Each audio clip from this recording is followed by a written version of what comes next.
Assalamualaikum warahmatullahi wabarakatuh.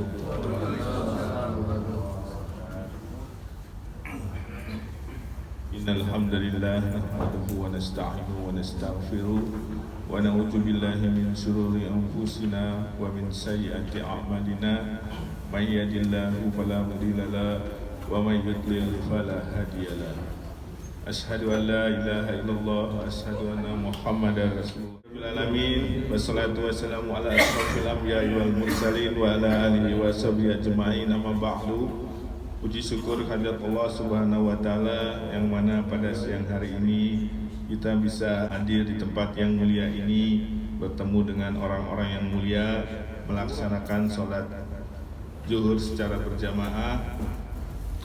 Insya Allah aktivitas kita dari pagi tadi hari sampai nanti kita tidur mudah-mudahan mendapatkan pahala di sisi Allah Subhanahu wa taala. Amin ya rabbal alamin.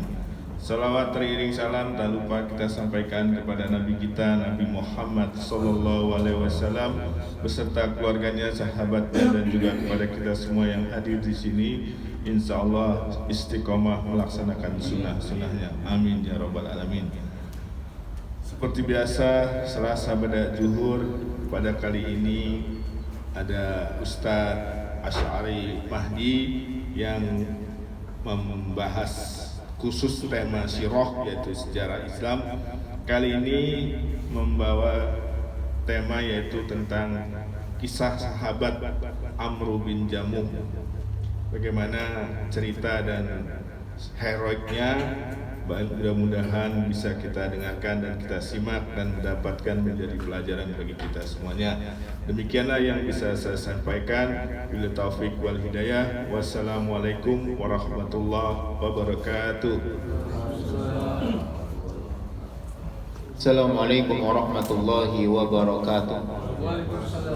Innal hamdalillah nahmadu wa nasta'inu wa nastaghfiruh wa na'udzu billahi min shururi anfusina wa min sayyiati a'malina. May yahdihillahu fala mudilla lahu wa may yudlil fala hadiyalah.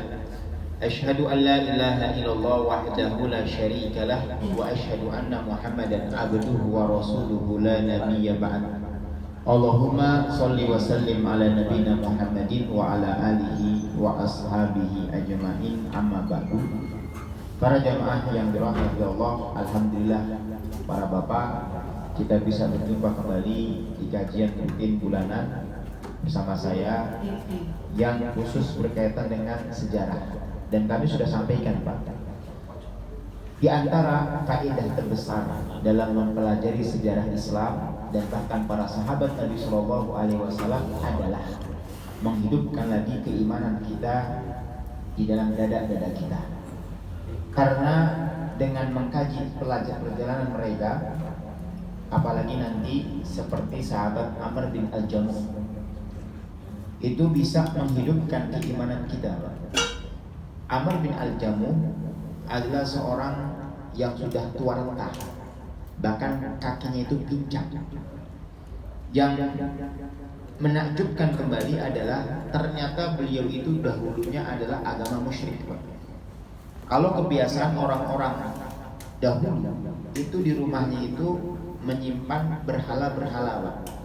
Kalau di kita mungkin agama Hindu seperti itu, Pak. Itu ada berhala-berhala, kemudian mereka memberikan namanya masing-masing. Nah, Amr bin Al-Jamuh ketika itu memiliki berhala yang namanya Manat. Itu, Pak. Saking ketergantungan Amr bin Al-Jamuh terhadap berhala tersebut, itu segala sesuatu selalu dikembalikan sama berhala itu, Pak. Karena sudah keyakinan. Orang kalau sudah berbicara keyakinan susah, Pak. Padahal nggak masuk di akal. Kenapa nggak masuk di akal? Suatu yang dibuat oleh tangannya sendiri, sesuatu yang itu adalah benda mati, kok bisa diyakini? Tetapi itulah keyakinan. Maka ketika Nabi Shallallahu Alaihi Wasallam itu sudah hijrah ke kota Madinah, dan apalagi ada seorang sahabat yang paling semangat dalam dakwahnya, itu diantaranya adalah Mus'ab bin Umair. Walaupun nanti Mus'ab bin Umair ini pada perang Uhud ini meninggal, Pak. Mungkin bapak yang sudah pernah umroh, itu ada kuburnya di dekat Syuhada Uhud, itu kuburnya beliau Mus'ab bin Umair. Beliau itu banyak sekali semangat dakwah, Pak, mengajak untuk orang-orang Madinah itu masuk ke dalam Islam. Makanya para pembesar-pembesar Madinah, Pak, orang-orang tokoh-tokoh Madinah itu hampir rata-rata udah masuk Islam, kecuali Amr bin Al-Jamu. Bahkan keluarganya Amr bin Al-Jamu, istrinya, 3 anaknya, Mu'ad, Mu'awid, Khalad, itu udah masuk ke dalam Islam, Pak.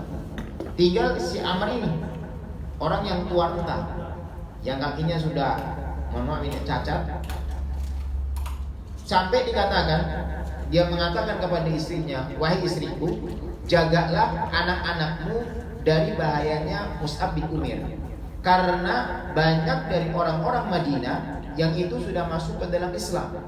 Itu, Pak. Istrinya sampai mengatakan kepada suaminya Amr bin Al-Jamu, mungkin saja apa yang dikatakan oleh Mus'ab bin Umair itu benar. Makanya pernah suatu hari Amr bin Al-Jamu itu diajak oleh Mu'ad untuk bertemu dengan Mus'ab bin Umair. Tiba-tiba Mus'ab bin Umair itu membacakan surat Al-Fatihah. Inilah, Pak, kedahsyatan Al-Quran. Kami katakan kedahsyatan Al-Quran. Ketika Amr bin Al-Jamu itu dibawa kepada Mus'ab bin Umair, dibacakan tentang Al-Fatihah, Amr bin Al-Jamu mengatakan, sungguh indah apa yang dilantunkan. Ini Al-Fatihah, Pak. Sungguh indah apa yang dilantunkan. Akhirnya kata anaknya, ya sudah, kalau begitu masuk ke dalam Islam. Tapi apa katanya Amr bin Al-Jamu? Nanti dulu, saya minta petunjuk kepada mana?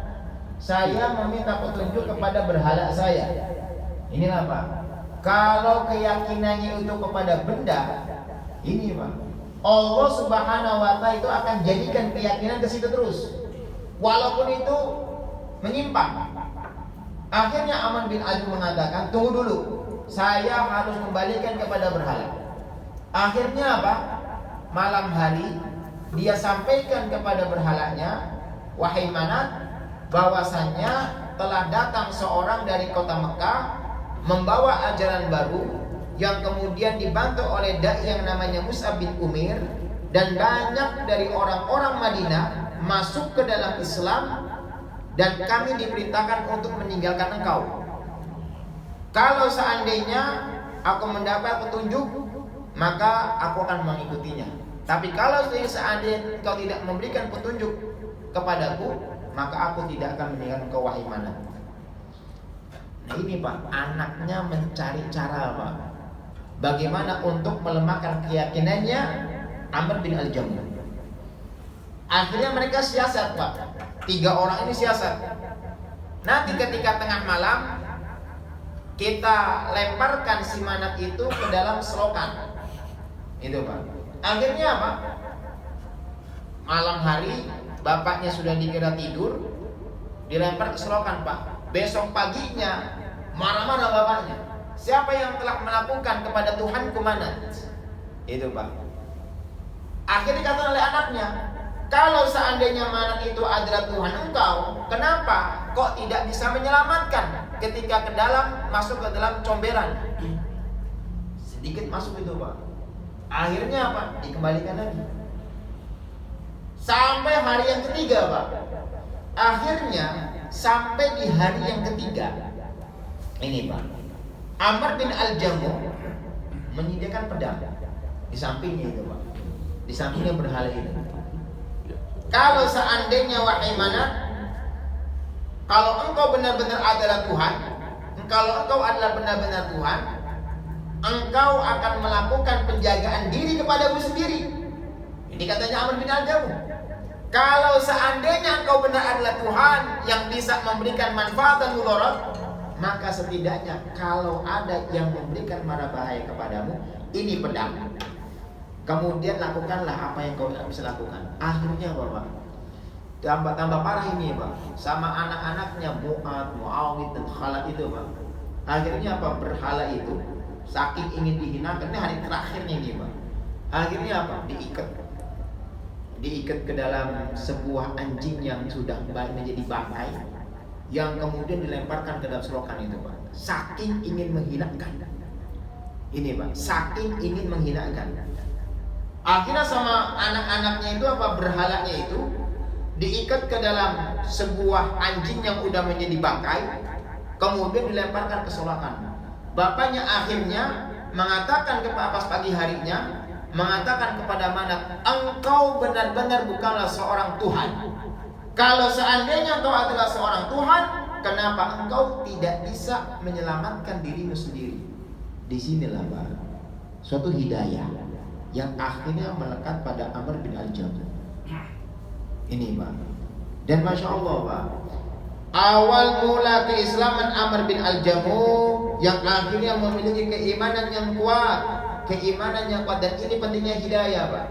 Orang tuh kalau dia benar-benar mencari Islam dengan sebenar-benarnya Pak, keimanan itu Masya Allah. Makanya Pak, di sini kita tuh beda antara keimanan kita dengan saudara kita di Palestina Pak. Kenapa Pak? Karena mereka memang benar-benar mendapatkan ujian, dan disitulah akan terasa sekali sebuah keimanan kepada Allah Subhanahu Wa Taala. Makanya Pak, itu kalau di Palestina, ini sedikit ya Pak ya, kalau di Palestina itu banyak tembok-tembok itu akan tertuliskan Pak. Mereka teruskan, tidak akan menyerah, tidak akan menyerah suatu umat yang pemimpinnya adalah Muhammad Sallallahu Alaihi Wasallam.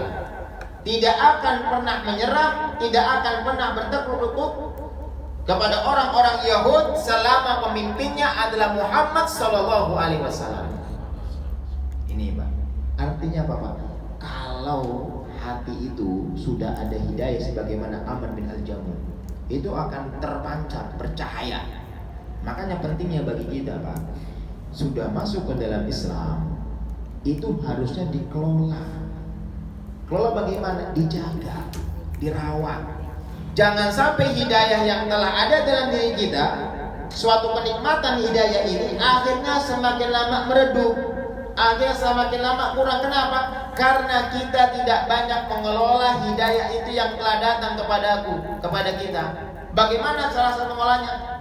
Sholat berjamaah, melakukan kebaikan-kebaikan yang telah Allah Subhanahu Wa Taala berikan. Sampai Amr bin Al-Jamuh Pak, sampai jadi ini terjadi pada perang Uhud Pak. Perang Uhud ini terjadi, perang Uhud itu terjadi setelah perang Badar ini. Padahal beliau itu apa? Kakinya pincang, udah tua, umur 60 tahun Pak. Ini terjadi perang Uhud yang di masa perang Badar. Perang Uhud itu kan kaum muslimin itu dalam keadaan kekalahan Pak. Jadi ceritanya begini Pak, sedikit saya ceritakan tentang perang Uhud Pak. Perang Uhud itu sebetulnya adalah balas dendamnya orang-orang Quraisy atas kekalahan di perang Badar. Abu Sufyan ingin membalas dendam, akhirnya apa? Membawa sekitar berapa ribu pasukan perang dari Quraisy. Dan tidak boleh ada yang tidak ikut. Seluruh pembesar-besar ikut semua. Seluruh pembesar-pembesar semuanya ikut. Tidak boleh ada yang tidak ikut. Akhirnya ketika Nabi Shallallahu Alaihi Wasallam mendapatkan kabar orang-orang Quraisy akan datang ke kota Madinah, akhirnya Nabi Shallallahu Alaihi Wasallam apa? Bermusyawarah kepada para sahabat bahwasanya akan datang orang-orang Quraisy. Bagaimana pendapat di antara kalian? Terjadilah perselisihan. Sebagian mereka mengatakan, ya Rasulullah Shallallahu Alaihi Wasallam, perangnya jangan di luar kota Madinah. Sebagian lagi mereka mengatakan, ya Rasulullah Shallallahu Alaihi Wasallam, perangnya di dalam kota Madinah, di dekatnya Masjid Nabawi. Akhirnya Nabi Shallallahu Alaihi Wasallam sepakat, kita akan berperang di luar kota Madinah, yang saat ini tempat kuburnya itu Pak. Antum kalau umroh disitulah terjadinya Pak. Yang lebih miris pada perang Uhud itu Pak, yang perang Uhud itu Nabi Shallallahu Alaihi Wasallam membawa 1000 pasukan perang. Ini sedikit ya Pak ya, kami jelaskan perang Uhud dulu. Nanti di situ ada kisah yang menarik dari Amr bin Al-Jamuh, kisah yang sangat mengharukan ini Pak. Jadi apa? Yang lebih memiriskan pada kejadian perang Uhud, Nabi Shallallahu Alaihi Wasallam membawa 1000 pasukan perang. Ini sudah berhadapan-hadapan dengan orang-orang Quraisy, sudah berhadapan-hadapan. Uniknya adalah dari orang-orang munafik, orang-orang munafik yang mereka menampakkan keimanan, menyembunyikan kekafiran.